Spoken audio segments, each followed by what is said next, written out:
Почитувани гледачи, добро вечер. Добре дојдовте. Што ме гледате на оваа позиција, знаете дека од другата страна имам гостин. Морам да ви признам дека ова интервју го чекав многу долго време. Конечно успеав да го донесам гостин во студиото. Еден од нашите најголеми, најреспектирани, најдобри, најпознати лекари во Македонија. Тој е доктор Угриновски. Докторе, добро вечер. Особена чест и задоволство ми е што сте вечер во гостин. Најавата ме направи да поцрвено. Мислев дека сте навикнати на вакво нешто, бидејќи сепак сте име во нашето здравство и како јавна личност и од многу аспекти, од сето она што сте го направиле во животот, сте оставиле длабока трага. Нема човек, ми се чини во Македонија со кого сум се сретнал, да не го познава или да не знае за доктор Угриновски. Ме радува. Кажете ми, јас секогаш се правам недоветен, па сакам да ја откривам топлата вода. Иако сте вие медиумски, толку многу имате настапи, толку имате многу интервјуа дадено, но секогаш било нешто сегментирано. Или било за стручното само, или било за вашата пасија патувањето, или било за вашата пасија планинарството, алпинизмот, или нешто сосема друго. Но ќе ми дозволите и нема да ми замерите што ќе се обидам да создадам од сето она што до сега сум го слушнал, прочитал и разбрал за вас, сакам една слика. Бидејќи сте, мислам, една личност која веќе со годините се покажа, се превише и се докажавте, но би сакала една слика, една документарна слика за вашиот лик и дело. Родени сте неодамна, прилично добро се држите за годините, тоа морам да ви го честитам и се надевам дека сте во добро здравје. За сега служи, фала Богу. Вашиот професионален пат почнува секако со завршување на медицинскиот факултет. Што се случува понатаму? Ја би рекол и малце пред медицинскиот факултет. Јас уште многу одавна знаев, уште од дете знаев дека ќе бидам доктор, дека ќе студирам медицина. Мојот надимак, знаете, у малото си имаше надимак, децата се познаваа меѓу себе со своите надимци. Мојот надимак беше доктор. На 6 годишна возраст јас го добив тој прекар и тој ме служи. Уште од 6 годишна ме вика докторе ме вика. Ова не сум го знал. Да. Заради мојата пасија да лекувам животни, мачки, кучиња, чавки, све она што ќе најде болно повредено, јас го лекував. Стварно? Да. И така почна љубовта кон медицината. Нормално се заврши со медицинскиот факултет. Во текот на студијата знаев дека ќе бидам хирург или сакав да бидам хирург. Ми се исполни желбата, како втора љубов ми беше неурологијата и имав таа среќа или таа карма да ги спојам хирургијата и неурологијата заедно во една тогаш свежа гранка во Југославија, неурохирургијата. И почнав да се занимавам со неурохирургија и ден денес. Дали во вашата наобразба се едуциравте само во рамките на Југославија или одевте и надвор, и какви искуства стекнавте? Само би рекол, само и ексклузивно и исклучиво во рамките на Југославија или, ако сакате, медицинскиот факултет во Скопје. Тука завршив студии, тука почнав специјализација, тука и завршив специјализацијата. Сега, после специјализацијата во рамките на одредени усовршувања и така, идев низ повеќе светски клиники, низ Европа, низ другите делови од светот, али не на долги предстои, него на сосема кратки, по некоја задача, да видам како тоа го работат во Мајнц, това и това, 4, 5, 6 дена и ќе се вратев со искуството назад. И какви беа вашите впечатоци? Ме интересира чисто компаративно нивото на медицинското знаење, образование и кадарот кој се произведуваше тогаш на нашиот медицински факултет споредбено со другите центри. Секако дека денеска медицината, еден центар сам за себе не може да функционира. Секогаш има размена на тие знаења, но интересира компарацијата на нивото на квалитет кој се излегуваше. Во рамките на Југославија, например, Скопскиот медицински факултет важеше за еден од високо рангираните, може би на второ или трето место во рамките на една голема држава како што беше Југославија. Неурохирургијата во Скопје беше исто така на многу завидно ниво, беше многу понапред него, зборуваме за период пред 40 години, да биде јасно, многу понапред него ли, например, Грчката, многу понапред него ли Турската, да. А зошто тоа беше? Како? Има ли некои личности кои придонесоа заради тоа или како беше системот? Сигурно, системот, личностите, екипираноста, ние не заостанувавме во екипман, во техничката опрема, например, зад една Германија, во тоа време. Во тоа време, да. Так. Како годините поминуева, тој технолошки јас се зголемуваше до еден период каде што, ако се споредиме пред 10 на 15 години, каде што ние не можевме да навасаме, и да трчавме со чекори од 9 милји, да навасаме технологијата на Западот. Сега е ситуацијата нешто подобрена у последните 10 години. Екипманот е добар, опремата е добра, солидна, на високо ниво, меѓутоа сега се ствара нов проблем. Сега кадровската екипираност заостанува зад технолошката екипираност. Сега имаме Боинг, а немаме пилот. Така, ќе отвориме таа тема, би било интересно, но да се вратиме на... добро рековте, имаме Боинг, ајде, ќе останеме на оваа тема, нема проблем, не сме договорени, никако не можеме... Нека ви иде токот на мислите, добро? Никако не можеме во нашево здравство да ги фатиме двете работи паралелно. Значи, тоа е онаа дупка што се случува, ајде да речам, од 80-тите и почетокот, добар дел од 90-тите години, кога и тогашната држава Југославија западна во економска криза, но и почетокот на транзицијата, кога многу работи беа запоставени. Тоа се тие години, таа дупка која ја направивме, и сега, според се она што го следам јас, како новина, многу е тешко да го фатиме с дивот и чекорот. Ова за кадровската екипираност и така натаму е малце неверојатно. Мислам, од тој факултет излегуваат толку многу студенти. Прекрасни професионалци. Добро. Ние имавме период кога било кој од нашите доктори ќе отидеше надвор во странство да работи, добиваше најдобри критики и препораки. За тоа време? Да, за тоа време. После тоа се створи технолошкиот јас. Пред 20-тина, значи од времето на транзицијата, да го наречеме, кога комплетно се запостави. Во Југославија, дури и во најголемата економска криза, не беше запоставено здравството. Не се сеќавам за таков период. Во почетокот на транзицијата, здравството беше ставено на маргина. Ние работевме со технологија од пред 10 на 15-20 години, меѓутоа имаше одличен кадар. Сега. И тоа го компензираше недостатокот. Компензираше на тој голем начин. професионал. Да.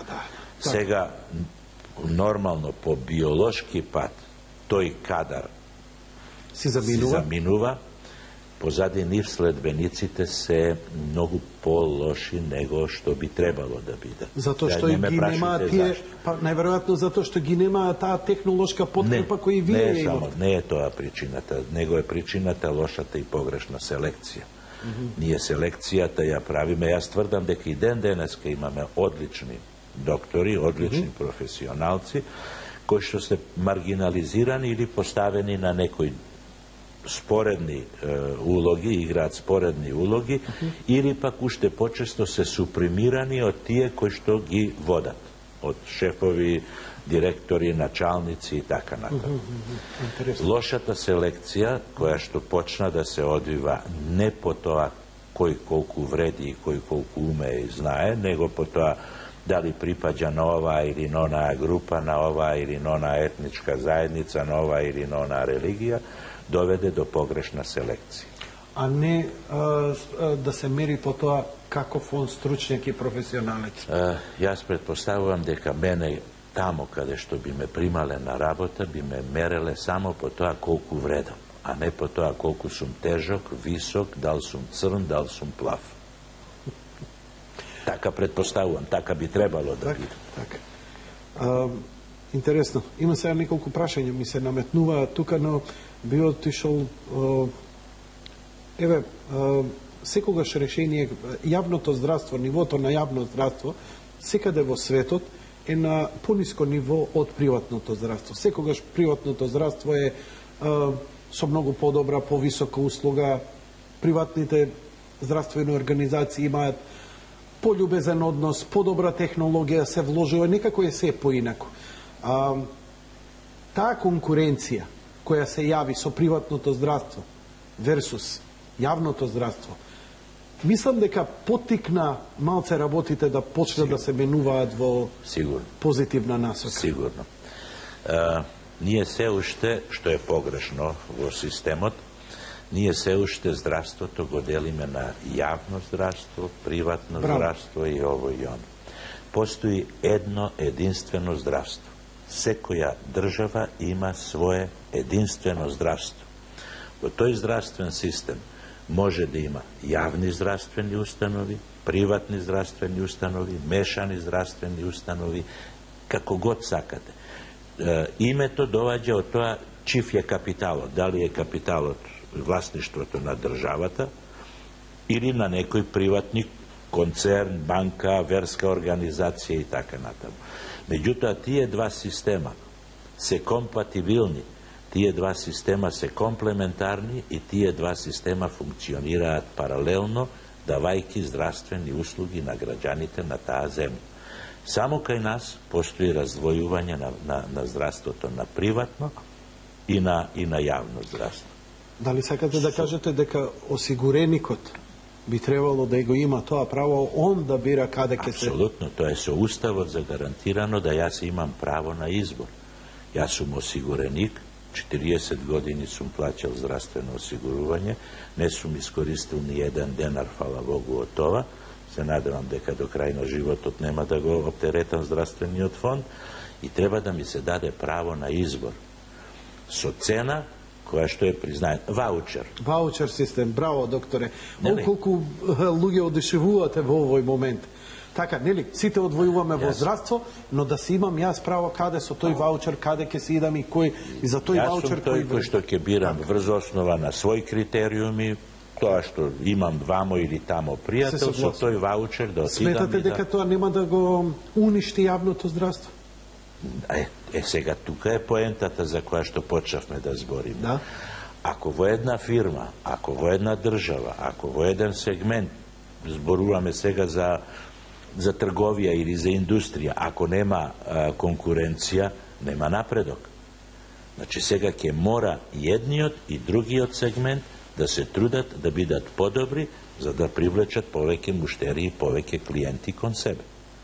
Но приватното здравство, да, тогаш ќе биде, да, од исти... Тоа е правата конкуренција. Парите нема да доаѓаат од джеб на богати или сиромашни, секогаш ќе си доаѓа од фондот за здравство, кој ќе си го делат институциите, значи организациите, здравствените организации, спрема нивото на услугата која ќе ја дадат. Зошто тоа ниво го неаме уште? Затоа што се уште имаме однос на мајка кон дете или маќа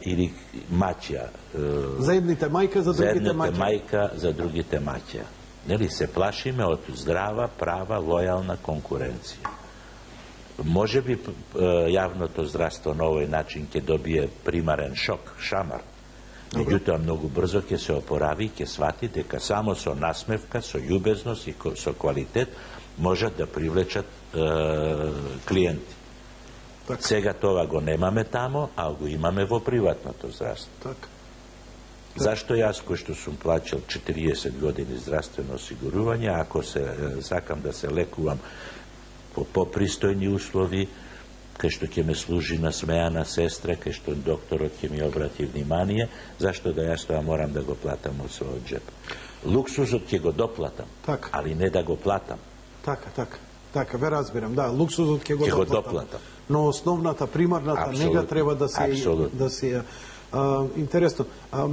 Добро, вашиот збор тежи затоа што вие исто така сте и длабоко врзани колку и со јавното здравство, сте работеле многу во јавното здравство, па нели отворивте и своја здравствена установа, Неуромедика, но и ве повика пак повторно работевте и во јавното здравство, па сега повторно во приватното и така натаму. Еве, ме интересира искуствата. Која година вие ја формиравте Неуромедика? Па веднаш уште законот за приватна здравствена дејност не беше донесен, јас успеав да ја отворам како прва и единствена у тоа време приватна здравствена. Која година збориме? 81 ми се чини.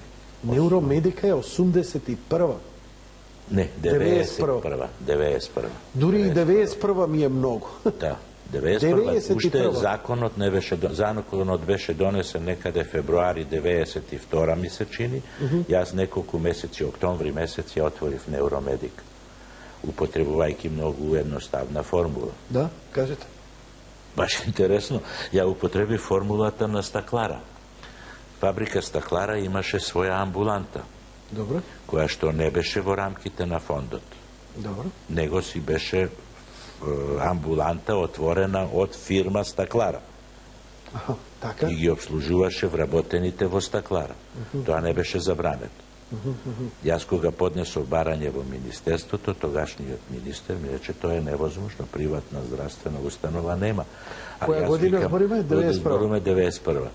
Али јас велам, отварам приватна здравствена установа за вработените во мојата работна организација. А која работна организација работна има? Неуромедик. Тоа беше работна. А колку има вработени, јас викам еден. Па како вика за еден? Што ти е гајле, викам, Тоа е мој проблем. за колку јас луксус им дал. Ау, вие направивте перпетум мобиле салто мортало и првата фирма која што е регистрирана е Неуромедика, а здравствената организација е формирана од Неуромедика и ја крстија Медика со декрет од Министерството. Така, таа е медика за вработените во Неуромедика еден вработ. Маестрално.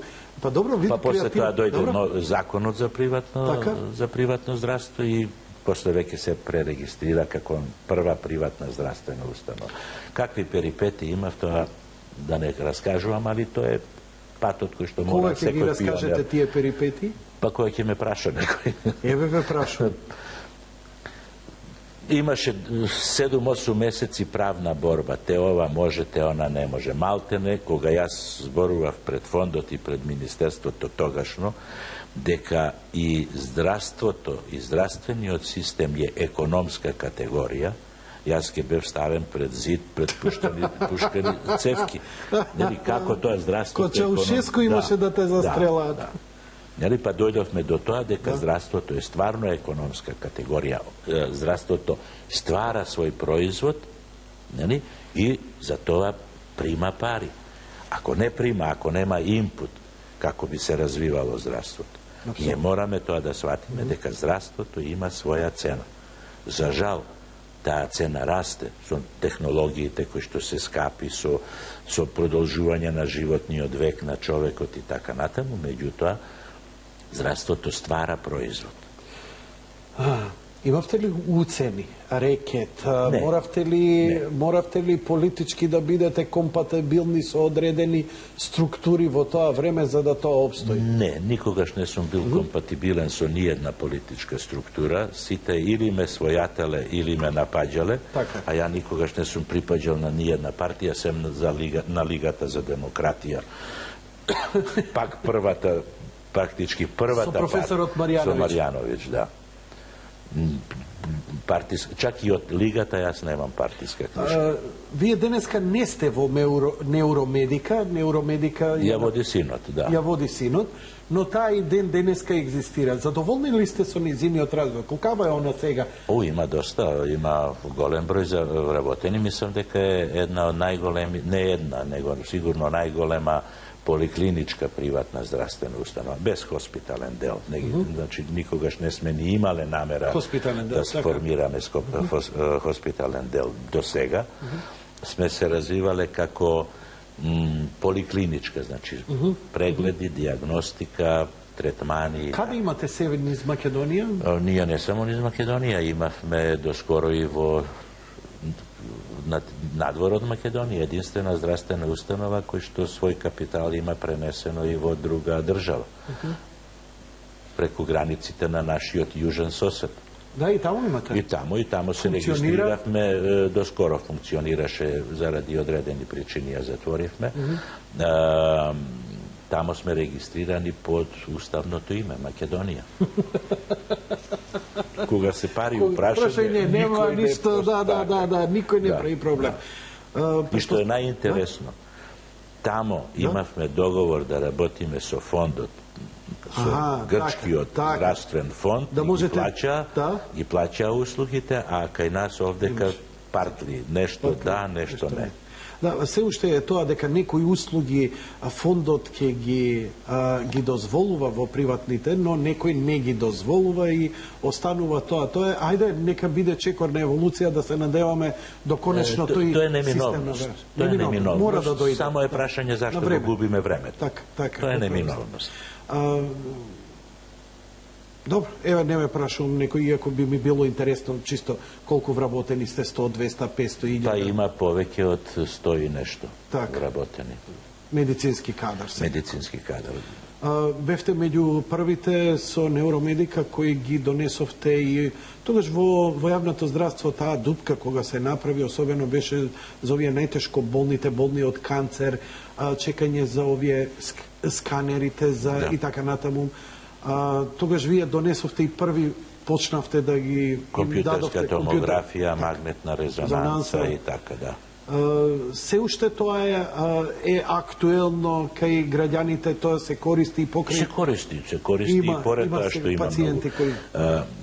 Ние не можеме да го запреме напредокот на цивилизацијата, нели? Денеска има многу заболувања и граѓаните заради зголемено ниво на здравствена култура си бараат своја заштита, бараат своја диагностика, бараат се повеќе и повеќе. Без оглед на тоа што во јавното здравство има сега доволен број на компјутерски томографии, на магнетна и така дале, бројот на тие снимања, на тие испитувања ќе расте и понатаму. Иако има и во многу, да не речам во сите приватни здравствени организации има компјутерска томографија и магнетна резонанца, бројот не е намален, баш напротив се зголемува. Интересно дека иако отворивте приватна здравствена организација и натаму работевте во јавното здравство. Јас бев газда. Да. Мој капитал, моje знаење, моја умешност. Меѓутоа, пошто не ја дизајниравме таа здравствена установа за операции, за хоспитално лекување, моја главна дејност е тоа, а не амбулантски прегледи. Јас немаше никаква опрека да си работам во јавното здравство, во клиниката, да овамо ги употребувам моите пари и моето знаење. Вие бевте на должност или повикани драматичната година кога се случи атентатот врз нашиот председател Киро Глигоров. Јас бев киднапиран. Како се случи? Раскажете ми, како тоа?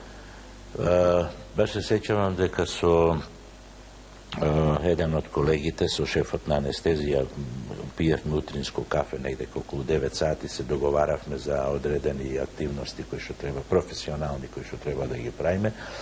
Точно неговата канцеларија беше свртена кон старата железничка станица и во еден момент се чуа огромна експлозија, се затресува стаклата од канцеларијата. На прозор погледавме и видовме негде во проекција на старата железничка станица огромен стол под дим. Предпоставивме да е експлодирала некоја плинска боца или некои возила се судрили и се запалиле. И отидовме веднаш доле, очекувавме, бидејќи голема експлозија, да организираме ургентниот дел на хирургија за прием на ранети. Не знаевме зашто се случува. Чисто спонтано, без протоколи, тогаш и немаше некои протоколи, така? Немаше такви нешто, него чувме експлозија во непосредна близина, реагираме да ги припремиме доле колички, да се ослободат, бидејќи нормално очекуваме логично да се случува нешто во близина, во градот, значи очекуваме барем 2-30 повредени. да се спремат колички, да се ослободат место и така. Додека јас се симнува во ходникот, неполни 3-4 минути после тоа, дојдоа од обезбедувањето двајца, ти си професор Угриновски, јас ме грабнаа, ме однесоа у кола и во градската болница ме однесоа. Таму го прегледав председателот. Во каква состојба го? Он беше во добра состојба. Да би зачуđујуче добра состојба со оглед на експлозијата која што се случила на 2-3 метра од него и јачината од експлозија. Беше во шок? Не. Вистина? Не. Остана смирен и покрај тоа? Он беше смирен, прашуваше што се случило, не се сеќаваше на експлозијата и на тоа што се случило, какви повреди. Он значи за кратко загубил свест? Свеста тамо го држеше, меѓутоа јас предпоставив, гледајќи ги снимките, градска болница немаше компјутерска томографија во тоа време, обично рентгенско снимање, гледајќи ја траекторијата на проектилите кои што беа влезени од десната страна на главата, поминувајќи низ мозокот, очекував дека тие проектили направиле оштетување кое што во својата еволуција ќе резултира со потреба од операција. Тоа беше причината да го захтевам да се пренесе на неврохируршка клиника, каде што имавме компјутерска томографија. Околу 11 и нешто беше префрлен на клиниката, направивме компјутерска томографија и се виде дека моите стравувања биле оправдани. Дека проектилот крварење на двете страни на мозокот, кое што беше во еволуција и тогаш веќе почна да тоне свеста, почна да се манифестираат знаци. Не паничеше во цело време, беше остана смирен?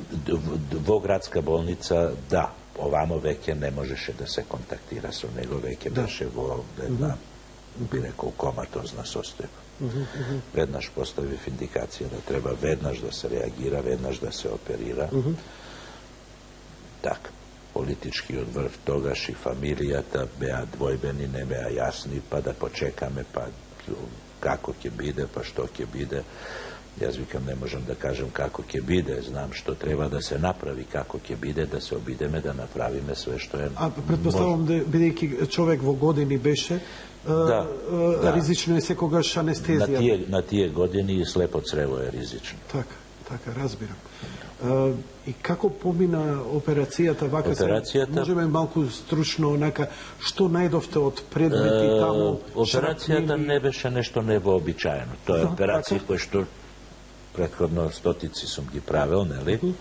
И целиот тој тим околу мене.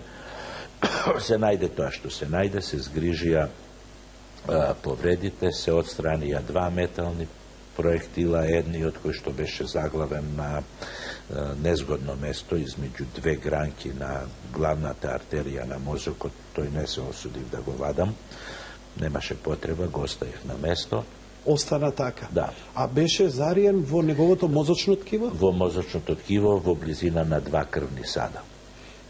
И никога што не се почувствува кај него? Има луѓе кои што со куршум во глава живеат 100 години, ништо. Без никакви психички проблеми? Без никакви проблеми. Никогаш он подосна не се пожали на никакви текови? Не. Неверојатно е, значи човековиот мозок... Човековиот мозок е приказка сама за себе. Ова е прв случај да единствен во историјата на човештвото да председател во кој што е извршен атентат и кој што имал повреди на глава при атентатот го преживее атентатот и уште поневеројатно да се врати на претходната функција. Таков случај во историјата не постои. Останавте ли во контакт со него со годините потоа? Да. Каков беше он со здравието? И со... Останавте ли пријатели? Неверојатен. Бевме пријатели, се гледавме на приеми, така, понекогаш и приватно. Неверојатно сачувана меморија. Неверојатно. Единствен сегмент кој што му беше избришан беше моментот на атентатот и непосредно после тоа. Тој период му беше испришан од сеќавањето, али се сеќаваше за настаниот 45-та година, со датум, со име, со презиме, со све. Неверојатно. Стои, разбрав една анекдота за него, дека кога бил при примерно од вашиот колега во градската болница, кога го примил, тоа бил некој помлад колега, Да. прво што направил, се обидел да му извади вилицата, бидејќи кај постари луѓе се претпоставува дека има вилица. Да. И тогаш председателот му рекол, мој се. Да. Он толку бил во добро здравје да и сите зави ги имаше зачувано. Тоа е генетски условено, а и си водел човекот грижа за себе. Да, и со својата смиреност затоа доживеа и длабока старост. И никогаш во животот потоцна немаше. Беше оштетена еден дел од аркадата, од коската кој му остана како беше, па, нели, имаше доста злонамерни или добронамерни критики, како сакате, нели, Угриновски го унаказили и така дале, што би било перверзија на таа возраст, со свежа повреда да му правам пластика на коската, нели, Тоа се прави отпосле, ако веќе се прави. Ако треба се прави отпосле, а не тогаш кога е вручо, меѓутоа не се, тоа е тоа. Никогаш тој не би ни замерил. Му предложивме да правиме тоа, он не прифати. Не му смета. Сте имале, вие сте многу познат кај народот, не само за тоа што сте му помогнале и му го спасивте животот на председателот на Република Македонија, туку затоа што им помогнавте и на многу луѓе. Во вашата стручност, секогаш кога имаше тешки операции, например, на рбетен столб, вично ве повикуваа вас. Останавте ли и за такви некои операции, специфични места, како што се мозок, рбетен столб и така натаму и така натаму? Што вашите искуства говорат низ годините? Што сте имале све како случаи? Еве, рековте дека со председател Глигоров и не беше нешто посебно предизвикувачки. Што било предизвикувачки? Предизвикувачки беше што е председател. Председател, да. Иначе треба човек да има свинктер за да прифати тоа да го прави на свој. Све е окей кога добро се заврши. А што ќе беше да беше другачие. Нели, јас тоа го поставувам секогаш тоа прашање. Ве фаќа како ноќна мора понекојаш што ќе беше ако не ви преживеше? Што ќе беше ако беше другачие. Да. Тоа е тежината при тоа. Иначе сум имал, јас ја работам целата плејада неврохирушка. Целиот диапазон на неврохирушки операции не ми се непознати, сум ги работам и се надевам уште долго време ќе ги работам. А кои биле тие предизвикувачки, например? Имало увек предизвици, нели, кога човек воведува нова техника, кога нешто се појавува во свет, па човек трча да стигне да фати таа техника и тоа. Например, предизвикувачки беше воведувањето на микрохирургијата во Македонија. Јас сум првиот микроневрохирург во Македонија. Тоа беше техника која што почна да се применува масовно 76 година, а јас веќе 77-8 година ја воведов тука. Не ме прашујте со кои инструменти. Микроскоп добивме, меѓутоа инструменти не добивме, а јас како студент работев експериментална тема на Институтот за физиологија на пацови со микрохируршки инструменти и го замолив професорот за првата операција, го замолив да ми ги даде тие инструменти, ама вика, овие се од пацови. Викам, човечки мозок не знае дали се од пацови или не се, ќе ги стерилизираме и ќе ги употребиме. Така да првата микрохируршка операција беше направена со инструменти кои што беа од експериментална хирургија по зајме. После набавивме инструменти. Добро, Арно, не било нешто од девојката, пинцети, чупалици. Чупалици, па и тоа се користи, и тоа е. Кога велите микрохирургија, што подразбира пред се микрохирургијата? Поврзување на ткива, ја како што е микрохирургијата подразбира посебна техника на операција. Нерви, таа техника на операција првенствено значи користење употреба на оперативен микроскоп. Денешните оперативни микроскопи се Space Lab, нели, тоа се со сите можни додатоци. и работите со зголемување од 4 пати до 16 до 20 Зошто пати. е тоа потребно? За какви? Прво имате одлично осветлување, второ имате увид на крвни садови, на ткива и на крвни садови, кои што, например, крвни сад во големина на влакно од коса. Јас го гледам како балиов прст и можам да правам. Може да си замислите бајпасите кои ги правев, првите екстракранијален, интракранијален бајпас, тоа беше модерно у тоа време у светот. 2 години после светското јас го уведов кај нас. Го зборите бајпас на срце или на нешто друго? На мозок. На крвни садови на мозок. Крвниот сад кој што поминува тука под кожата се вметнува и се шие со крвен сад од мозокот. Овој крвни сад овдека има диаметар од 1,5 до 2 мм. Може да замислите колку е тоа. И го шијам со крвни сад кој што има соодветен, исто така, диаметар 1,5 до 2 мм во мозокот и воспоставувам циркулација од лицето во мозокот. На 1,5 мм на 2 мм површина, односно циркумференција, вие треба да ставите 9 или 10 шавови. Замислите како тоа изгледа. Како изгледа? Многу пипаво. Можете да везете, онда можам да замислам каков гоблен би извезеле кога вие би се нафатиле на таква работа. Некако потешко ми оди со груби конци, полесно ми оди со тенки конци. Какви се тие тенки конци? Тенки конци не може да го видиме. Сега да го поставиме на маса, нема да го видите. Тоа предпоставам дека се некои микронски јаглеродни селска технологија. Да.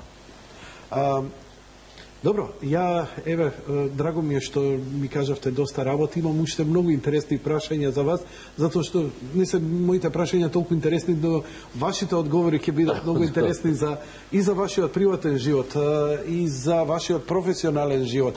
Особено, веднаш по рекламите, сакам да ве прашам за вашето искуство како лекар кое го имавте кога работевте во Либија во 70-тите години. Одиме со првиот блок реклами, веднаш потоа се враќаме.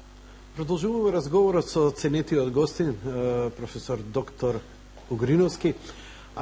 Докторе, ме интересира, во вашата биографија стои дека сте работеле и во Либија. Која година беше тоа и какви беа вашите искуства таму? И зошто толку имаше лекари од, конкретно од Македонија, кои заминуваа таму, не само заради парите, туку имаше некоја релација како трети земји.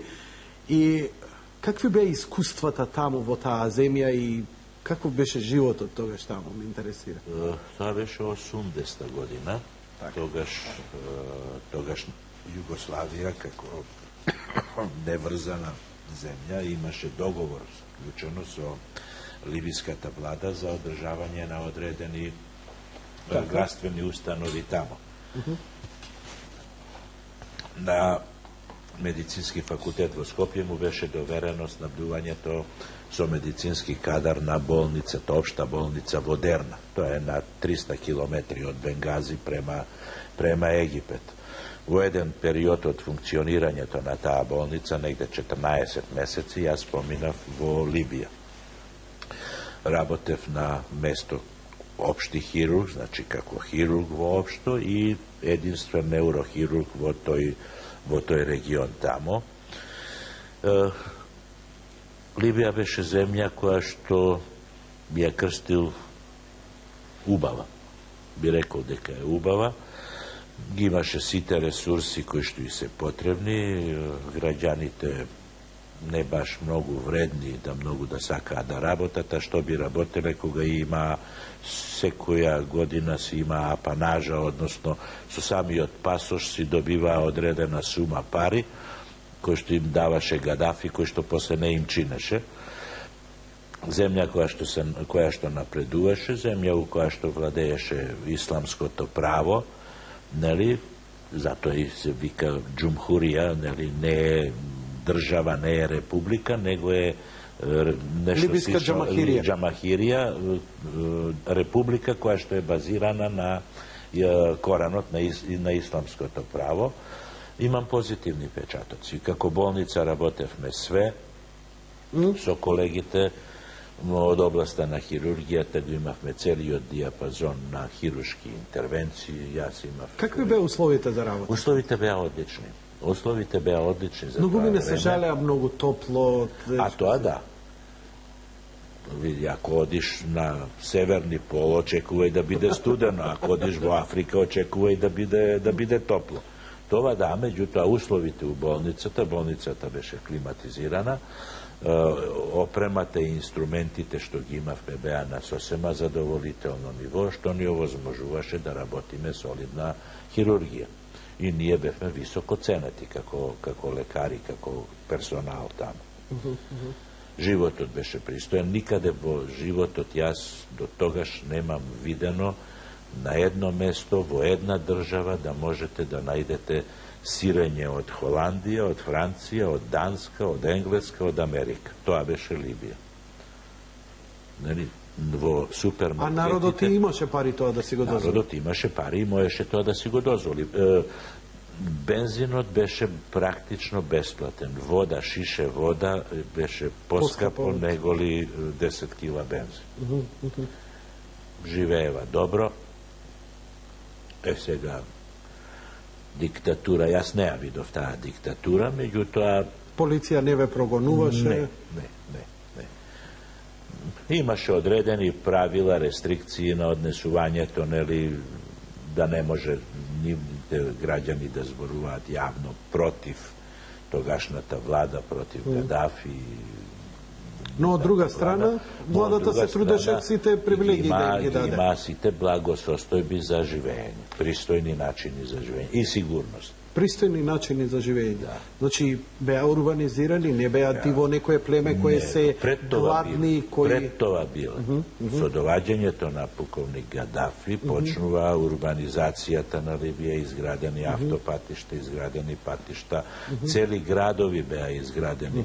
Во близина на Дерна имаше еден цел комплекс, земјоделски комплекс, изграден со куќи, со станови, со пратечка машинерија, земјоделска машинерија, кои што беа празни.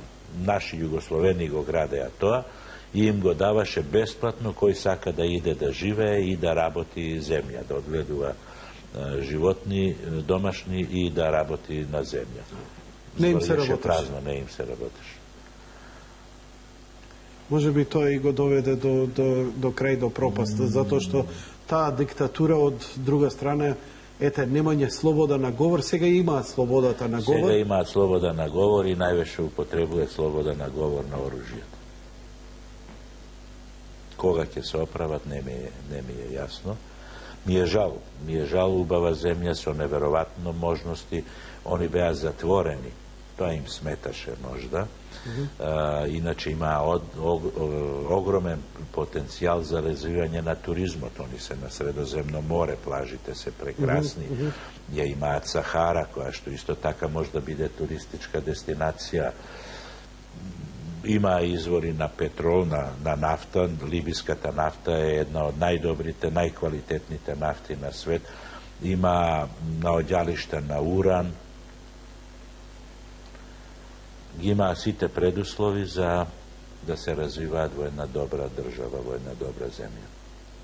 Често пати со носталгија и говорите за она време, и ние овдека на Балканот имавме една мини Европска Унија, која многу крваво заврши и повторно, ама немавме нафта. Ајде да разберам дека ова Либија беше расчеречена затоа што имаше природни ресурси, а Југославија беше трн во око затоа што покажа на одреден начин дека и комунизмот може да биде демократски и можеше да биде просперитетен. Како што е денес Кина. Као што е денеска Кина.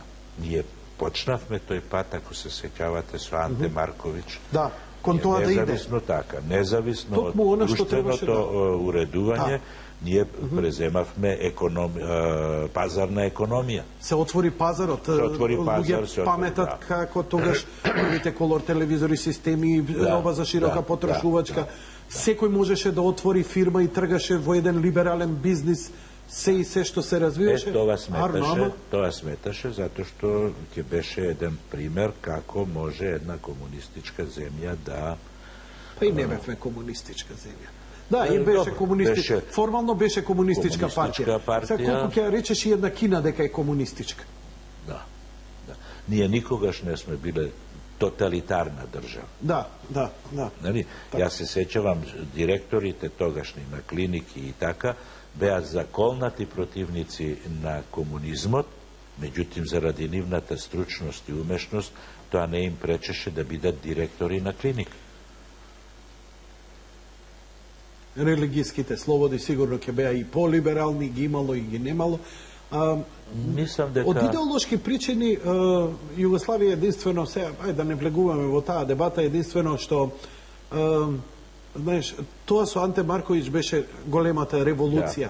Да. Значи, да престане државата да се меша, да остави пазарот да се регулира, да државата не им наметнува вака да правите, онака да правите, квоти да правите, она да правите, туку да пуште. И тоа беше Анте Марковиќ де факто, тој е еден либерален капитализам кој денеска владее со една Кина. Да. И она, видите што направи. Перспективата и на остатокот од светот. Само треба време.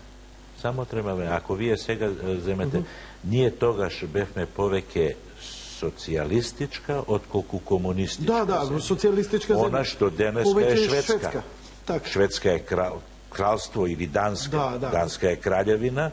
Так. Меѓутоа има најдобар социјалистички систем на здравствено, пензионо и друго уредување. Па еве, ако видите, денеска и се обидуваат да се најдат најдоброто од двата света, бидејќи и либералниот капитализам не успеа да обстане како таков, ниту па комунизмот како тоталитарно не се покажа добро.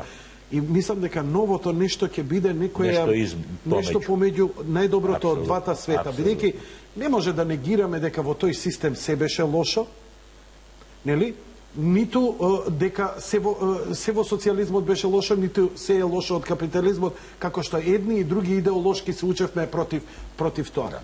И капитализмот си има своји вредности кои денеска ги чувствуваме. Нас никогаш не учеле во бивша Југославија дека капитализмот е лошо. Јас сум бил во војска, сега имавме политички комесар. Не, политички убедувања и така. Не обучува дека Запад, дека они експлоатираат и така натаму, но да не влегуваме во тоа. Имаше ама ако сакаат тоа да го држат како догма, немаше да имаш пасош кој што ти е отворен за да патуваш сегде и да гледаш. Добро, пасошот. Тоа го држеа за Румунија, тоа го држеа во кои беа цврсто со Русија. Ние не бевме толку, бевме ние нешто помеѓу двата света.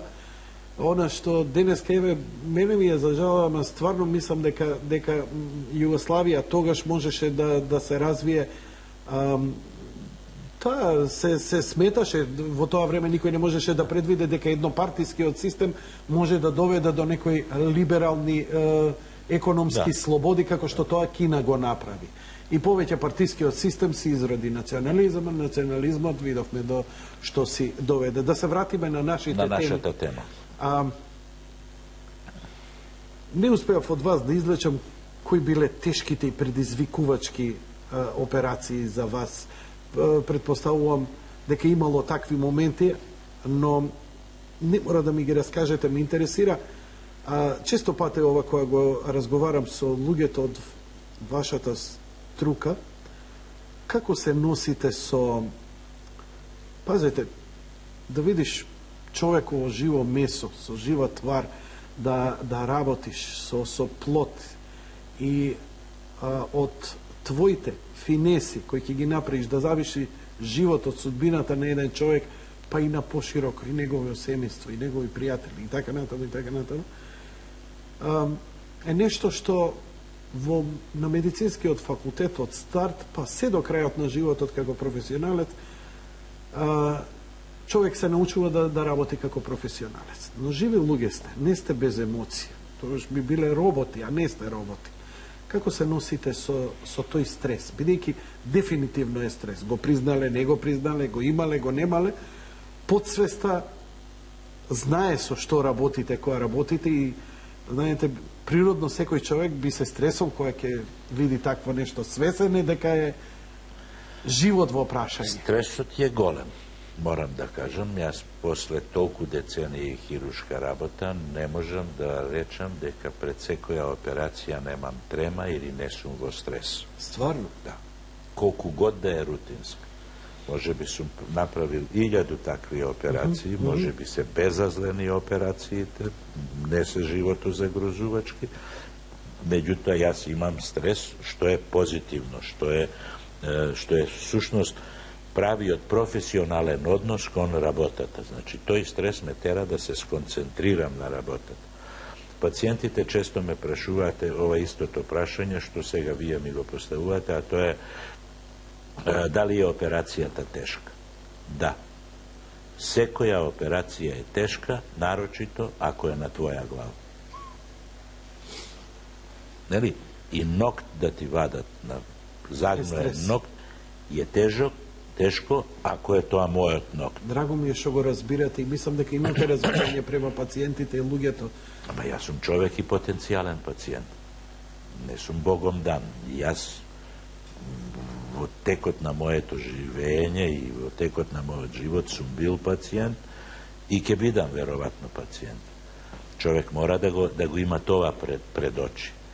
И мора да биде припремен, затоа тоа е правиот професионален однос кон работата. Сега, викате од мојата работа зависи нечiji живот. Зар од работата на пекарот не зависи нечiji живот? Зар од работата на тулумџијата, на слаткарот не зависи живот? Нели? Секоја работа има компликации, има несакани ово и има бенефити, иначе не би ја работел. Ако сите би биле професионалци, тогаш би било добро.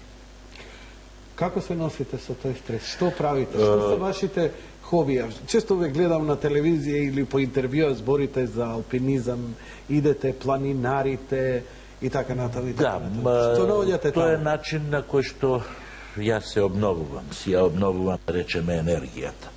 Дружењето со природата, со она што е најубавото што Господ го создал. Нели, човекот не е најубавото, да ви кажам. Не се согласувам. Не се согласувам. Ќе ги компарираме моите животни со луѓето, па ќе донесеме закон. Не се согласувам. Божја творба сме, немојте, докторе. Не, Божја творба сигурно и Господ не е совршен. Мислам дека тука не се согласувам. Можеме да дискутираме, ова е филозофско прашање. Да. Само он е совршен, све друго има вака. Во природата нема ништо совршено. Во природата нема идеален круг. Во природата нема идеална топка. Камен со идеална округла форма сте виделе? Не.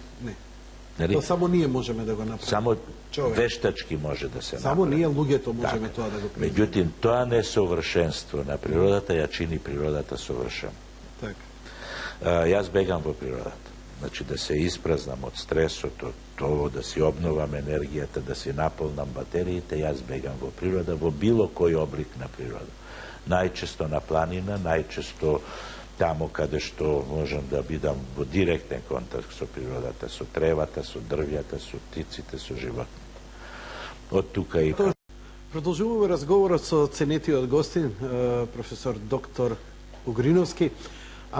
Докторе, ме интересира, во вашата биографија стои дека сте работеле и во Либија. Која година беше тоа и какви беа вашите искуства таму? И зашто толку имаше лекари од, конкретно од Македонија, кои заминуваа таму, не само заради парите, туку имаше некоја релација како трети земји. И какви беа искуствата таму во таа земја и каков беше животот тогаш таму, ме интересира? Тоа беше 80-та година. Тогаш Југославија како неврзана земја имаше договор склучено со либиската влада за одржавање на одредени здравствени установи тамо.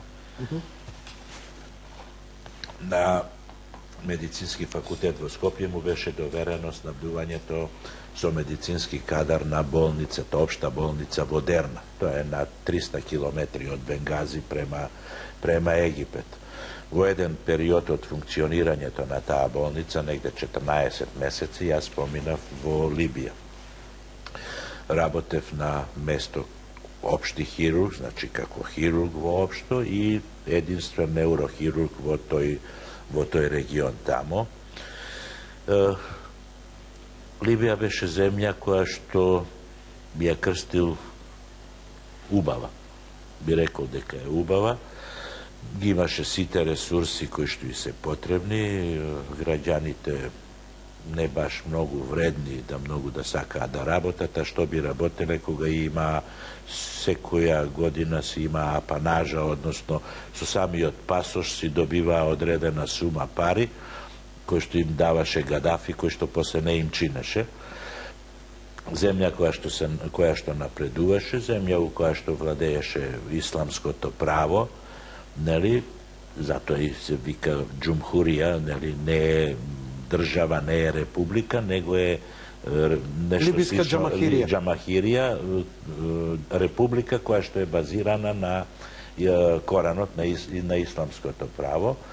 Имам позитивни печатоци. Како болница работевме све, со колегите од областа на хирургијата го имавме целиот диапазон на хируршки интервенции. Јас имав. Какви беа условите за работа? Условите беа одлични. Условите беа одлични за многу мине се жалеа, многу топло. А тоа да. Види, ако одиш на северни пол, очекувај да биде студено, ако одиш во Африка, очекувај да биде топло. Това да, меѓутоа условите у болницата беше климатизирана, опремата и инструментите што ги имавме беа на сосема задоволително ниво, што ни овозможуваше да работиме солидна хирургија. И ние бевме високо ценети како лекари, како персонал таму. Животот беше пристоен, никаде во животот јас до тогаш немам видено на едно место, во една држава, да можете да најдете сирење од Холандија, од Франција, од Данска, од Енглеска, од Америка. Тоа беше Либија. Нели, во супермаркетите... А народот и имаше пари тоа да си го дозволи? Народот имаше пари и можеше тоа да си го дозволи. Бензинот беше практично бесплатен. Вода, шише вода беше поскапо неголи 10 кила бензин. Живеева добро. Сега диктатура, јас не ја видов таа диктатура, меѓутоа... Полиција не ве прогонуваше? Не. Имаше одредени правила, рестрикции на однесувањето, нели, да не може нивните граѓани да зборуваат јавно против тогашната влада, против Гадафи. Но од друга страна, владата се трудеше сите привилегии да ги даде. Има сите благосостојби за живење, пристојни начини за живење и сигурност. Пристојни начини за живење. Да. Значи, беа урбанизирани, не беа диво некое племе кое се гладни, кои... Пред тоа било. Со доваѓањето на полковник Гадафи почнува урбанизацијата на Либија, изградени автопатишта, изградени патишта, цели градови беа изградени. Во близина на Дерна имаше еден цел комплекс, земјоделски комплекс, изграден со куќи, со станови, со пратечка машинерија, земјоделска машинерија, кои што беа празни. Наши југословени го градеа тоа и им го даваше бесплатно кој сака да иде да живее и да работи земја, да одгледува животни домашни и да работи на земја. Не им се работеше. Празно, не им се работеше.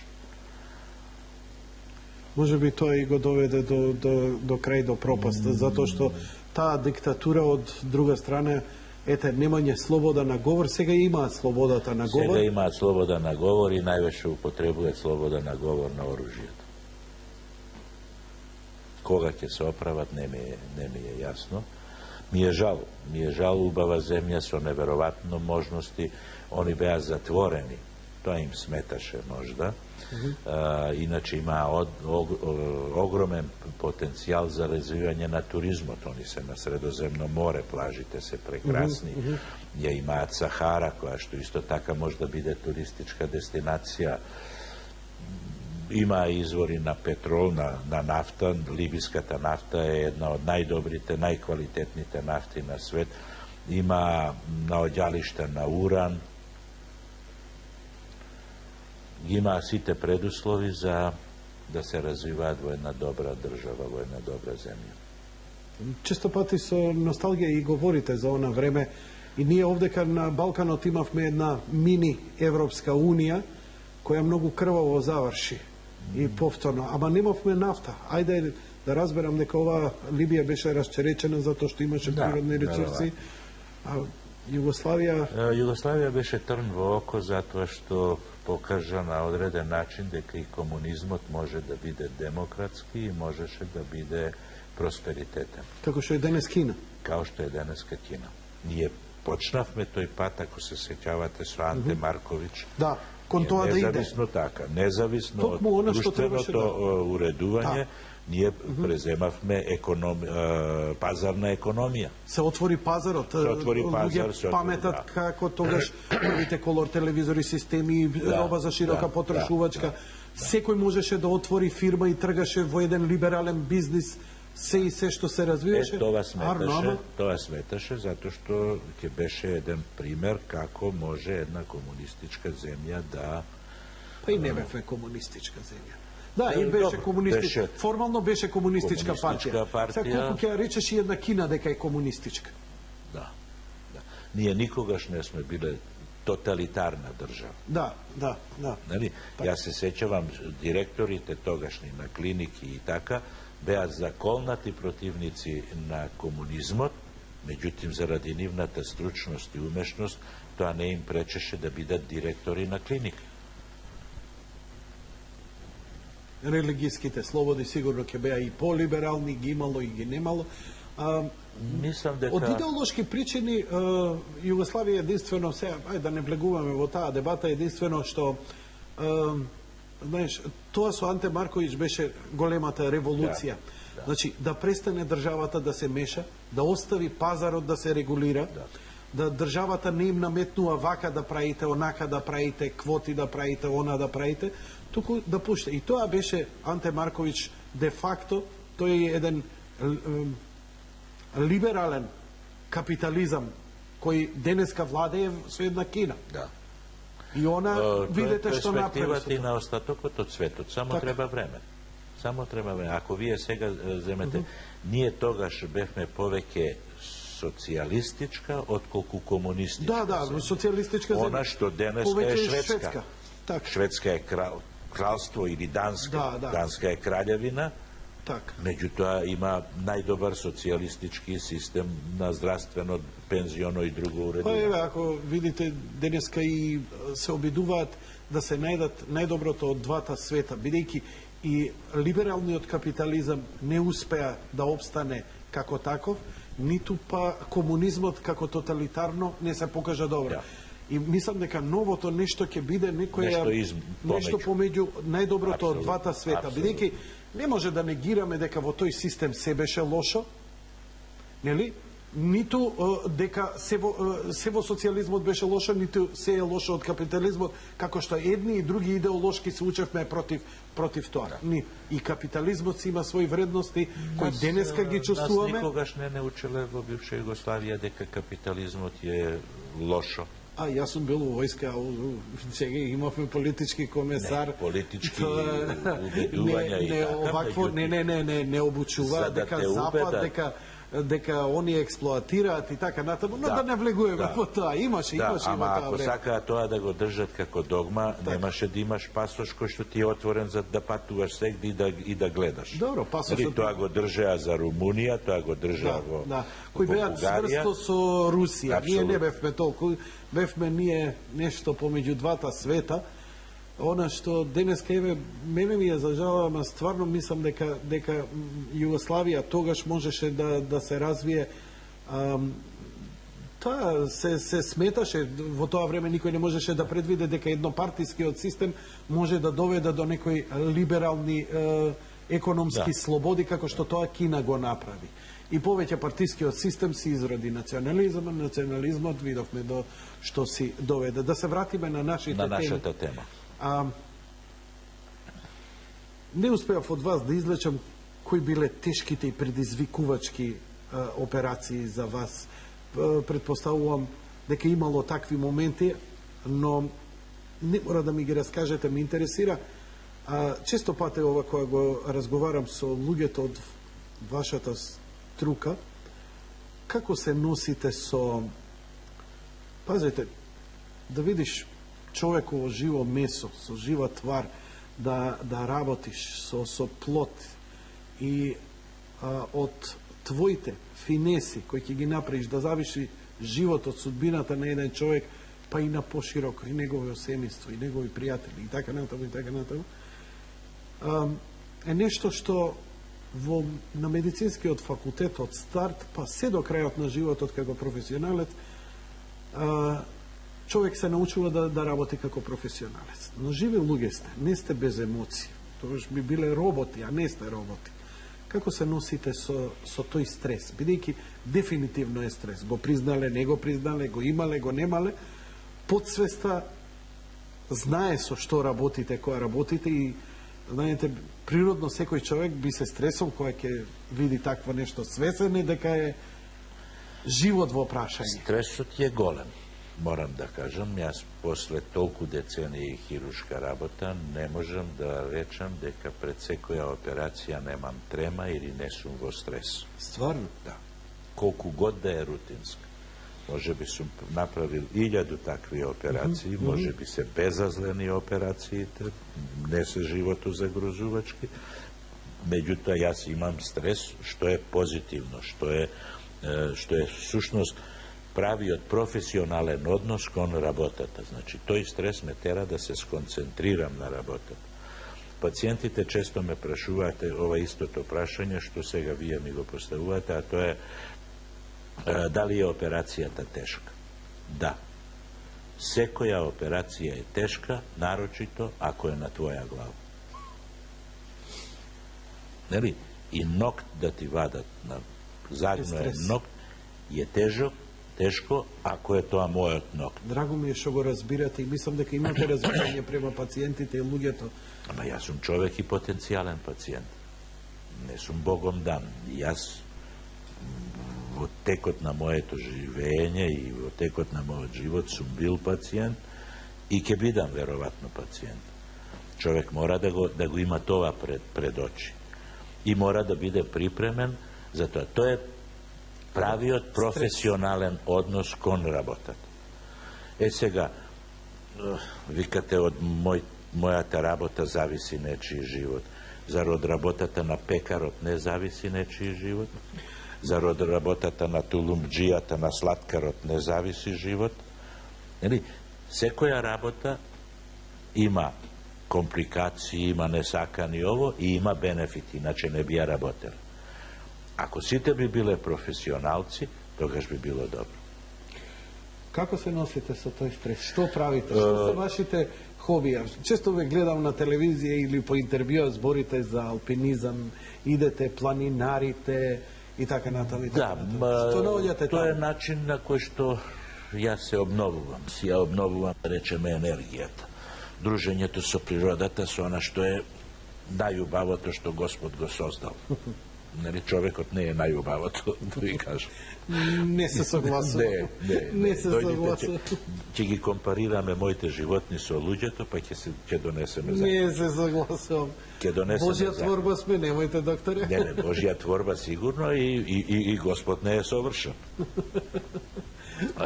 Мислам дека тука не се согласувам. Можеме да дискутираме ова филозофско прашање. Да. Само он е совршен, све друго има вака. Во природата нема ништо совршено. Во природата нема идеален круг. Во природата нема идеална топка. Камен со идеална округла форма сте виделе? Не. То само ние можеме да го направиме. Само вештачки може да се направи. Само ние луѓето можеме тоа да го правиме. Меѓутоа, тоа несовршенство на природата ја чини природата совршена. Јас бегам во природата. Значи да се испразнам од стресот, од тоа, да си обновам енергијата, да си наполнам батериите, јас бегам во природа, во било кој облик на природа. Најчесто на планина, најчесто тамо каде што можам да бидам во директен контакт со природата, со тревата, со дрвјата, со птиците, со животните. Од тука и мојата љубов кон планинарењето, љубовта кон запознавање на нови светови, нови цивилизации. Кај све сте били? Полесно ми е, кај све не сум бил. Каде највисоко сте се искачили? На Хималаите. До каде отидовте? На 6030 метри. Каков предизвик? Да.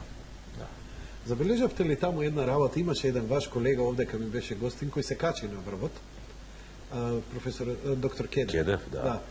И го Кедев е чудо. Да. Да. Кедев е чудо. Прво е одличен професионалец, значи не е усмерен кон спортот или кон планинарењето. Неговата работа захтева огромна окупација у време и у енергија во неговата кардиолошка работа. И он е единствениот македонец кој што е 7 самитар. То значи кој што ги качил 7-те највисоки врва на различити проекции на земјата. Да. Интересно беше и професор и доктор, тоа е нешто коинциденција. Го прашував тогаш за на Хималаите. Значи над 8000 метри кога веќе нема ни кислород, а предпоставам дека на 6000 веќе тешко се диша. Да. Викам како се хранете и што јадевте? И ми вика Јанко во емисија, вика ја немам репризата за жал, тие мали телевизии тогаш. Вика, јадев храна што најстрого им ја забранувам на моите пациенти. Како ви викам? Така вика, значи мрсна, полна со холестерол, вика, затоа што напорите, вика, толку беа огромни да тоа за пола саат го соговорува, вика, ништо не остана, вика, во мене. И доаѓаме сега до една интересна тема. Предпоставам дека и вие го имавте истото искуство. Отприлике. Дека се јаде висококалорична, мрсна... енергетска храна, енергетска бомба. Многу масно не би можело да се јаде, меѓутоа се зема одредена количина на масти. Калорискиот днес го надокнадуваме највеќе со зрнеста храна, ориз, првенствено, нели ориз, али се јаде и масна и холестеролска храна и јајца. Збореше и за сланини, и за јајца, и за... Ако му честитам ако носу билјади можел да јаде сланина, то значи дека е одличен, пошто организмот не знам точно нешто така зборев, може би сега ја ќе ги извртам работите, но добив таков печаток дека века отвараш тоа конзервата, века мав правиш. Оброкот кој што го зимаш треба да биде најмалку 5000-6000 калории. Да. А трошиш 10.000. После секое такво качување јас сум губил по 10 килограми тежина.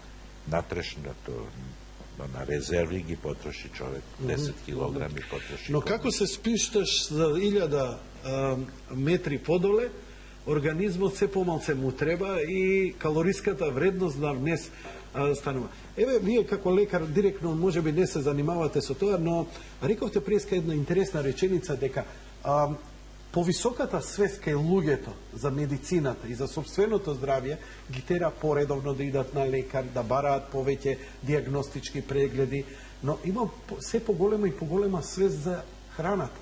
Па дури тоа кулминира еве и со кампањи на владата за здрава храна. Крајно време беше да се направи. Крајно време затоа што една од клучните работи покрај загадувањето за нашите заболувања е она што го внесуваме. А ние како луѓе повеќе внимаваме што ставаме во нашиот автомобил, односно во нашиот стомак. Јас, на жалост, јас сум пушач. Велам на жалост, затоа што би бил многу посреќен кога не би бил пушач, кога не би морал да пушам, меѓутоа сум го почнал и тоа го терам. Да го прекинам сега, веројатно ќе биде поштетно него да продолжам.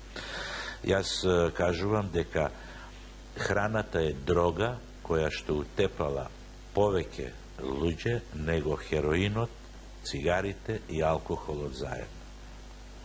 Половина човештво умира од прејаденост, другата половина умира од глад. Цивилизираниот човек, цивилизацијата дорела до тоа да ние прво, најголемиот напор кој што го правиме е да подигнеме лажица и да отвориме фрижидер. Друг напор физички нема модерниот човек.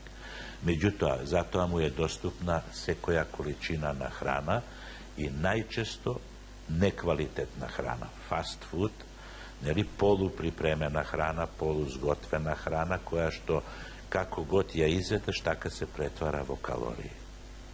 Резултат на тоа е да сега слушна фрапантен податок дека 40% од нашата нација, од македонците, се со прекумерна тежина.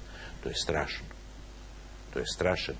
Таа бројка... Тоа е светски тренд? Тоа е во Германија, ако отидете во Америка или во Канада, во делови на Канада, например, во Торонто, ако отидете, ќе мислите дека, кој ќе се шетате по улица, мислите дека се одржава светски конгрес на дебели луѓе. Тоа е неверојатно нешто што све се движи по улица. Зошто е тоа така? Брзата храна? Брзата храна, полуфабрикуваната храна, значи... Што е по вас полуфабрикувана храна? Полуфабрикувана храна е она што е полуспремено, што е само треба да го ставам во микро печка и да го изедам. Ама тоа не треба да го спремам. Преполно со адитиви и такви работи. Тоа е со адитиви. Тоа е организмот кога ја вари храната троши енергија. Добро. Погрешно се обвинуваат мастите дека се штетни. Поштетни се шекерите. 1 грам шекер ослободува 4 калории енергија. 1 грам масти ослободува 9 калории енергија. Меѓутоа, за да се свари организмот, за да свари 1 грам шекер, не троши ништо.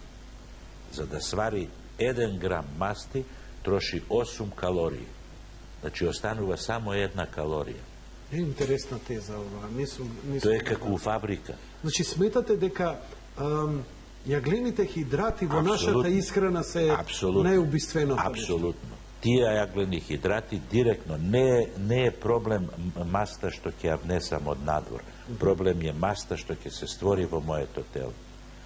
Прекумерната количина на јаглени хидрати се складира во организмот како гликоген, кој што е брзо горечки енергенс, како атомско гориво е, за да добиете одма енергија, и се складира во мастно ткиво. Маста во организмот не ја внесувате вие од надвор. Таа се ствара внатре од шекерите. Од шекерите. Да. Тоа е опасното. Значи, што е заклучокот тогаш?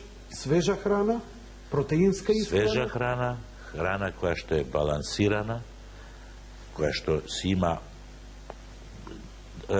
јас велам овака, денешниот човек јаде со мозок, а не со стомак. Вие јадете колку е сат, а сега имам пауза, ќе јадам. Желудникот не ви тражи јадење, мозокот ви тражи јадење. Ќе се натупаните, бидејќи не знаете кога ќе биде следниот оброк, 10 сат навечер кој ќе се приберете.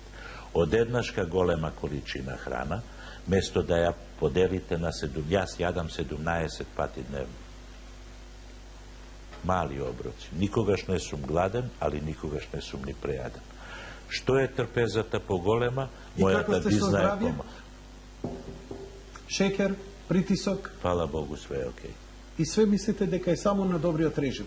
Не можеме така да пропишеме. Се има и генетски, се има и однос, и физичка активност, и однос кон животот, и мотив за живење и така натаму. Никогаш внатрешната мисла е много... Никогаш предизвикувач... Овој муавет пред 10 години ниеден ваш колега не би ми го... Па и денеска тешко колегите ова да го прифатат. Тешко денеска да го... И денеска тешко да се прифатат. Ова не се учи на факултет и он не... Ова е филозофија на живење, не е наука на живење. А драго ми е што има лекар како вас, човек од медицината кој ги разбира овие работи. Ама јас се гадам од научните вистини што ни ги истураат по јавните медиуми. Нели, не јадите пушено месо, канцерогено е. Зимај 1 грам сол дневно, јади 60 грама протеини дневно, 2 милиграма магнезиум. Што треба да значи да ја отидам у ресторан со апотекарска вага и му кажам на келнерот, дај ми сега ово, кој тоа ќе го спроведе? Башка, за болест никогаш не е потребен еден фактор. Секогаш е комбинација на повеќе фактори. 100 луѓе ќе бидат експонирани на грип, на вирусот на грип. 60% ќе се разболат. 40% не се разболуваат. Зашто? Зашто? Затоа што има добра концентрација на С витамини, имунолошкиот систем е висок, мотивот да не се разболи му е висок. Дури и тоа е важно? Ајде објасните ми го овој факт. Помислата да ја имаш. Да. Браво. Не, ја тоа го прифаќам. Ама ја го прифаќам на едно сосема ниво. Вие како медицинско лице ова да го изговорите. Помна пред малку дека си бил JNA. Да. На војна вежба во JNA. Да. Си видел некој да се разболи? Не, никогаш. Зашто? Ваш колега, вие сте сега во Систина, ваш колега овдека беше доктор Јовановски или како се викаше, го заборев името, се извинувам. Ми рече, исто вака слични сте во години, ми рече, вика, јас своето здравје го одржувам со движење. Значи, кога ќе сум се, значи, постојано се движам, а кога ќе се почувствувам дека сум болен, уште повеќе се движам. Вика, нема болест која не сум ја победил со движење. Циркулацијата и движењето, така и како ја бе фрапиран од него. Јас сега се фрапирам од ова што јас бев мислам, лекар. Ретко кој лекар би нашол, кој би ги прифатил ова, би рекол дека е псевдонаука. Не. Мислам, може да го нарече како год сака, али е емпирија. И тоа функционира. Бев на Јужни пол, на Антарктикот, лекар на 4 поларни бази. Сте биле таму? Да. Ама што не ми кажете, па не знам. Тоа го знаат.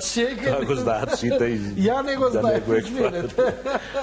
На 4 бази за 10 години, последните, ја гледав здравствените книги на сите 4 бази, на бугарска, шпанска, чилеанска, америчка. Ги гледав здравствените дневници за 10 години. На тие бази се поминати околу 2000 луѓе, како еден Радовиш, од прилики. Во здравствените книги имаше запишано само 2 огреботини, 2 пациенти со огреботини. Како е можно да 2000 луѓе, да еден Радовиш, има само 2 огреботини во тек на 10 години? Погледате амбулантната книга на Радовиш, ќе видите и грипови, и настинки, и проливи, и ово и оно. Како е можно? Како е можно? Зошто тие? Со тонусот. Таму нема бактерии, нема вируси. Меѓутим, зашто нема ни една повреда? Зашто нема слепо црево? Зашто нема гастрит? Зашто нема чир? Зашто нема инфаркт? Зошто? Затоа што тонусот на организмот тамо знае дека е 18.000 километри далеку од цивилизација. Дека нема кој да му помогне. Тонусот и стегнат. Тонусот, човече, не ми се веруеш за што збориме, докторе. Мислам, толку го прифаќам ова на едно човечко. Кога се разболува човек? Човек се разболува. Јас се разболувам на годишни одмор, кој ќе се опуштам. Никогаш кога сум... Што ми кажеш, кој ќе земам нова година, кој ќе дојде паузата и ја тогаш качувам температура, дигестивниот тракт. Зашто? За се опуштам. Тоа е тоа. Кога е човек во стрес, кога е во тонус, нема повредување, нема болест. А па велат, тој стрес, тој тонус ти го скратува животот. Хроничниот стрес го скратува животот. Стрес кој што не се гаси, стрес кој што трае, стрес над кој што се надоврзува друг стрес. Нели, стрес од далки имам пари да платам сметката за струја, дали шефот ќе ме кара, дали ќе го изгубам работното место, секојдневно, и то се кумулира. Стресот од работата, стресот од ако ти искочи диво животно па те уплаши, тоа е стрес моментален, после тоа има релиф и никоме ништо. Значи, битен е тој релифот да има таа да има празнење. Биоритм. И хроничниот стрес, кој што е неизбежен, нели? Треба човек да научи да го празни. Како? Јас бегам на планина. Спорт, рекреација. Нека биде кафана. Хоби. Нека биде кафана. Играње карти, нека биде домино. Да, добри сте. Многу ми се допадна муабетот. Искрено да ви кажам, бев подготвен да одиме таму и за тие работи, но доаѓаме и до таа тема. Вие работевте и во приватно, јавно здравство, сега сте во Систина. Зошто отидовте таму? Зошто напуштивте јавно здравство, зошто Систина? Зошто не отидовте, например, во вашата неуромедика? Што ве предизвика таму да Прво, јас не го напуштив јавното здравство. Јавното здравство ми рече, не си потребен. Имаш 64 години. Така? Чао, довиđenje. А така, па нова генерација. Добро. Да. Рековме, нема годините, ама веќе ги кажавме. Нели сум исполнил условот за пензија, не им требам, окей, отидов по сила на закон во пензија. Во неуромедика, мислам дека би било симнување од конј на магаре, бидејќи би требало да се претворам во амбулантски доктор. Немав услови да оперирам. Ако не оперирам, јас сум практички непотребен доктор, нели? Во Систина ми дадоа понуда, јас бев на отварањето, ја видов, се воодушевив, прекрасна болница, со Орце правевме муабет, нели, да не речам идејата за приватна болница, инфекцијата му ја дадов јас, многу години одназад, и он направи една прекрасна болница, која ја видов, јас почна да ме сврбат дланките, викам, овдека би работел. Непосредно после тоа, неколку дена после тоа, добив понуда да отидам таму и ја прифатив понудата и еве 4 години веќе сме таму. 4 години како неурохирургија имала. Какви се вашите искуства таму? Еве, кога зборевме дека многу е важно, нели, и луѓето, многу се важни и тие кадарот со кој работите, но и важно е и поддршката техничка, па и организациона. 3 работи се важни за добро здравство. Добро.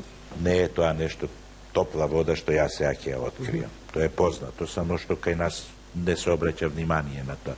На тие 3 основни работи јас ја заснивав неуромедика кога ја отворав, а Систина веќе тоа го има, да речам, природно. Што се тие 3 работи? Кадар, опрема и односите кои што ги поврзуваат тие 2 работи. Значи, организацијата на работата. Систина има одличен екипман, одлична опрема. Значи, опрема која што може да позавиди било која болница од европски ранг, да не речам светски ранг. Имаме сите потребни модерни апарати и технологии. Има професионален кадар и има, што е уште поважно, одлична организација на работа. Што то значи? Ако јас како доктор, без оглед на тоа колку сум способен и колку многу знам и умеам, ако го прегледам пациентот и кажам сега треба да се направи магнетна резонанца и му ја закажат после 2 месеца, џаба сум јас. Се изменува состојбата за тие 2 месеца. Така. Ние имаме таа можност да унутр половина час јас ги добијам сите назначени испитувања. Не повеќе од половина час, што е многу битно, особено во неурохирургијата. А вам ви импонира да работите во такви услови? Апсолутно. Тоа е правата медицина. Тоа е правата медицина која што мене ми овозможува да ги исполнам сите мои квалитети како лекар, како човек и како свој друг. Во неурохирургијата секундите се битни, а не саатите. Јас имам за половина час диагностика. Имам можност во секој момент да контактирам со стручњак од друга област, кој што ќе го надополни моето мислење, знаење, третман и така натаму. Ево, да не измислувам, да испричам за пациентот денеска што го оперирав. Тој пациент на улица да го сретнев, ќе кажев дека има тумор на хипофиза. Случајно го откриле заради тоа што имал сметни со дишењето, искривена носна преграда. А на улица да го видев, ќе му кажев дека има тумор на хипофиза. Доваѓа кај мене. Како ќе го диагностициравте со поглед, сакате да кажете? Да. Како тоа го забележавте? Па има одредени надворешни манифестации кои што лекар мора да ги препознае. Мора. Не да треба, него мора да ги препознае. Не биле препознаени, не е битно. За половина час јас ги направив сите потребни испитувања. За 10 минути, у наредните 10 минути го консултирав ендокринологот, бидејќи е многу битен. У наредните 10 минути го виде ушниот доктор, бидејќи ми е и он битен, и носната преграда, и пристапот за операција. Му закажавме ден кога ќе дојде на операција. Дојде вчера, приквечер, околу 6 часот, го виде анестезиолог, кој што ги предвиде дали има фактори на ризик, како е крвни притисок, како е срце, ЕКГ и така натаму и така натаму. Денеска го опериравме заедно со ушниот доктор, со оториноларингологот, кој што ја исправи носната преграда и пристапи кроз нос. Јас го оперирав хипофизата, он е сега под контрола на анестезиолог, да, и ендокринолог. Видите сега каков тим за еден пациент. Сега презема патологот да ги види препаратите кои што сум ми ги испратил, после ќе го преземе ендокринологот за ендокринолошка терапија, нема да биде потребно некое друго додатно лекување, зрачење или така натаму, меѓутоа ако има потреба, го имаме и тој и таа карика во ланец. Знам, видите како тоа е оној Тринити апаратот кој може со зрачење дури и помали... Да, помали лези, помали тумори. Да, помали тумори без оштетување на околното ткиво. Тоа е еден од редок апарат, ние го презентиравме тука и тоа е исто така лесно. Добро, ми интересира... Сега за целиот се извинија. За целиот тој систем. За целиот овој ланец на прегледи, кој што траеше 2 сата вкупно, кога би го правил во јавно здравство, прво би било невозможно. Невозможно. Ево, јас 3 децении и повеќе работам во јавно. И жал ми е што е така. Тоа е невозможно, бидејќи ендокринологот е во друга установа. Треба да го повикам, треба да му напишам интерклинички, па дали е тука, дали не е тука, дали ќе дојде, дали нема да дојде, кога ќе дојде и така натаму. Ова е све на едно место. Тоа е и со спиналниот центар, за кој што мислам професор Савевски зборуваше овдека. Ние ништо не сме попаметни. Професор Савевски ви го спомнав за он беше за здравието, како си го се извинувам, не како си го одржува. Како си го одржува? У операциона сала. У операциона сала. Нон-стоп работи. Добро ми дадовте идеја, тогаш и ја нон-стоп ќе работам. Ама и вентил, и празник. Да, обавезно. Чак и компјутерот захтева ресетирање. Чак и машината захтева ресетирање. Да искажете се пак повторно, целиот тој систем... Целиот тој систем се обидува, не се обидува, успеа од индивидуалци да направи тим. Джабе сум ја Роналдињо, ако сум сам. Ако немам пратечки играчи. Ние сме тим.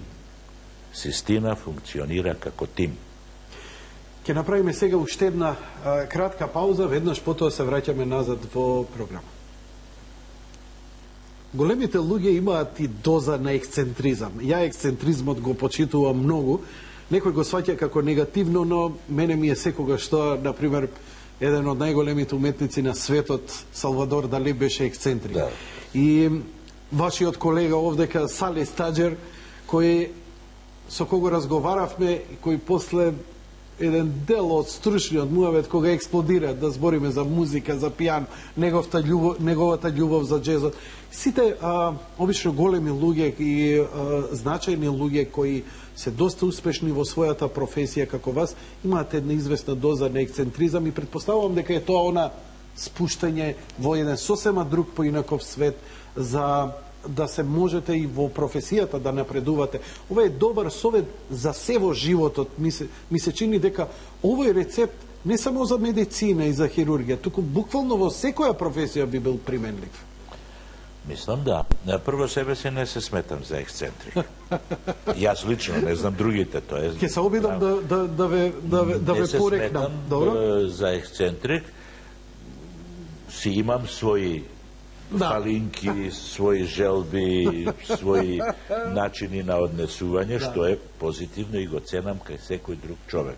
Као што спомнате кај Таџер, нели, пијаното, музиката, джезот и така. Ако човек не си ги приушти тие ситни задоволства, не може да биде ни добар професионалец. Еве зошто велам. Каде живеете?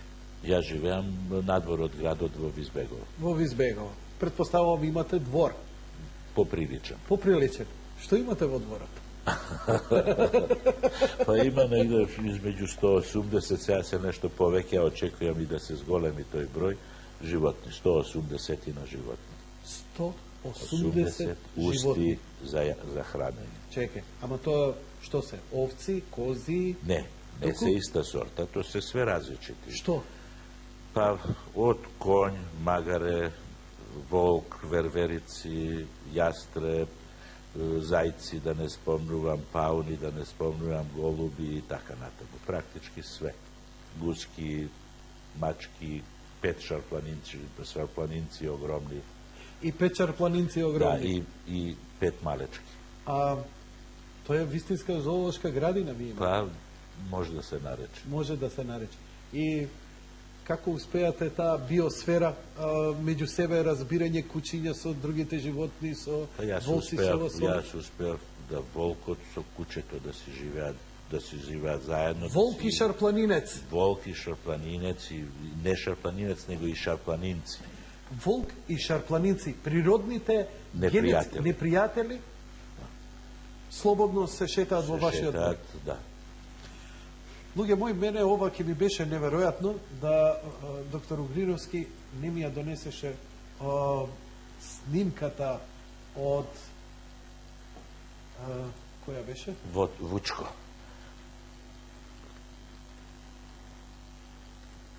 Ете да. Еве. Ова е гласот на вашата сопруга. Да. Ова е волк. Ова е волк, синоним на крволочност. Кој го чувате во вашиот двор и си игра со вашата сопруга. И со моите деца си игра, со малите.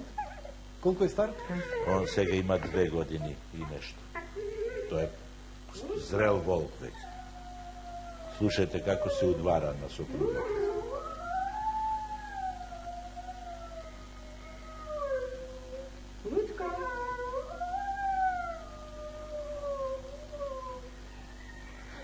Веќе попримил кучешки манири и мафта со опашката како куче. Што не е својствено за... Не е својствено за волк.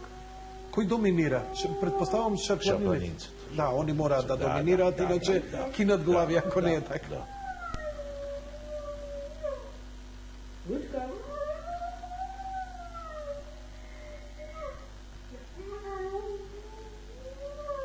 Кој би рекол дека е ова диво животно? Само биди внимателен како ќе старее. Тогаш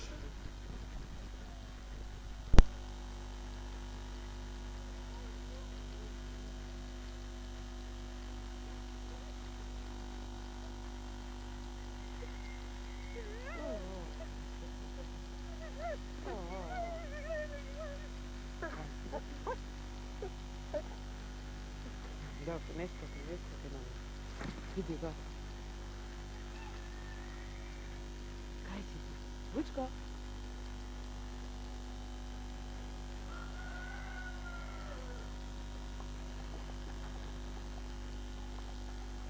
Вучко?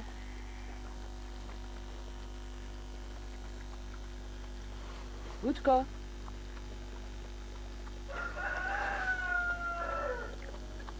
Вучко?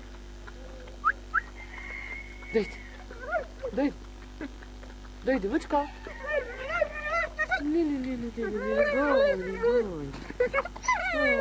О, сонцето.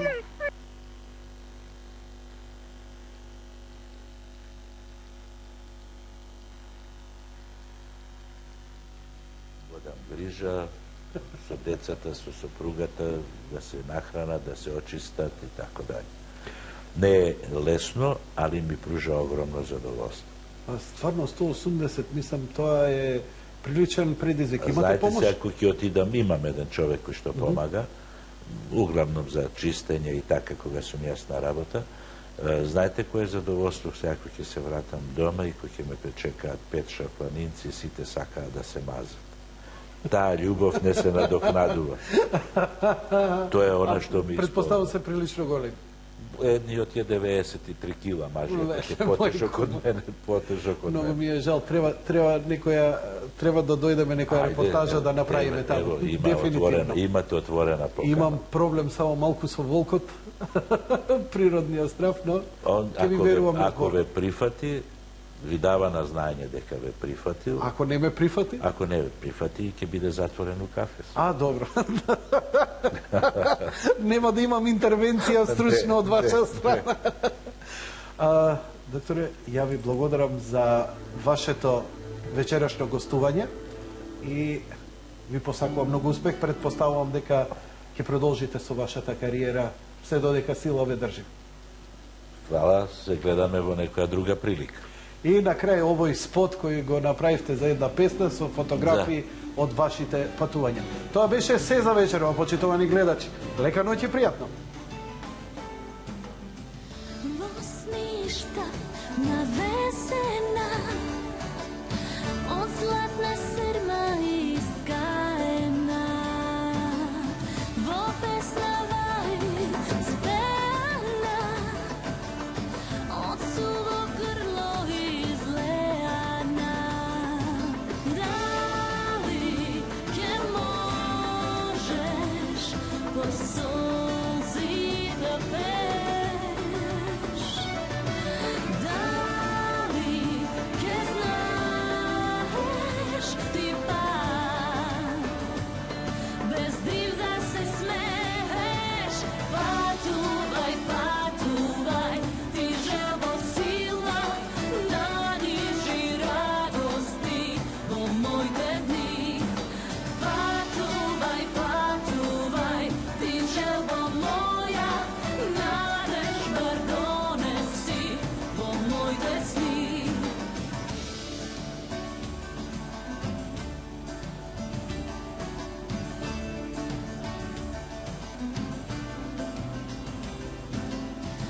Во сништа навесена од златна срма